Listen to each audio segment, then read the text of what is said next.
আলাইকুম রহমতুল্লাহি ওবরাকাতুহু। হাদিসে পাক থেকে জানা যায় রাসূল সাল্লাল্লাহু আলাইহি ওয়াসাল্লাম ইরশাদ করেছেন, তিন ব্যক্তি আল্লাহ তাআলার জিম্মায় থাকে, আল্লাহ তাআলার অধীনে থাকে। সে কোনো ধরনের শত্রুর শত্রুতামি থেকে আল্লাহ রাব্বুল আলামিন তাকে হেফাজত করেন, দুশমনের দুশমনি থেকে আল্লাহ রাব্বুল আলামিন হেফাজত করেন। আল্লাহ তাআলার জিম্মায় মোট কথা সে থাকে।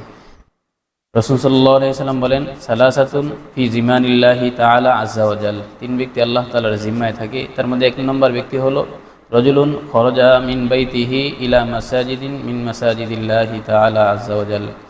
এক নম্বর হলো ওই ব্যক্তি যে ব্যক্তি আল্লাহ তাআলার মসজিদ সমূহের মধ্যে থেকে কোনো একটি মসজিদের মধ্যে মসজিদের জন্য বের হলো, নামাজের জন্য, ইবাদতের জন্য, তাসবিহ তাহলিল করার জন্য আল্লাহ তাআলার মসজিদের উদ্দেশ্যে বের হইল। ওই ব্যক্তি আল্লাহ তাআলার জিম্মায় থাকে, আল্লাহ তাআলার পাহারাদারিতে থাকে। দুই নম্বর, ও রজুলুন খরজা গাজিয়ান ফি সাবিলিল্লাহি তাআলা আযজা ওয়া জাল। দুই নম্বর হলো ওই ব্যক্তি যে ব্যক্তি জিহাদের ময়দানের জন্য বের হলো, জিহাদের জন্য যে ব্যক্তি বের হইল আল্লাহ তাআলার উদ্দেশ্যে, আল্লাহ তাআলার সন্তুষ্টির জন্য, ওই ব্যক্তি আল্লাহ তাআলার জিম্মায় থাকে। ও রজুলুন খরজা হাজ্জান। আর তিন নম্বর হলো ওই ব্যক্তি যে ব্যক্তি হজের উদ্দেশ্যে বের হইল, হজ করার জন্য বের হইল, ওই ব্যক্তি আল্লাহ তাআলার জিম্মায় থাকে, আল্লাহ তাআলার পাহারাদারিতে থাকে।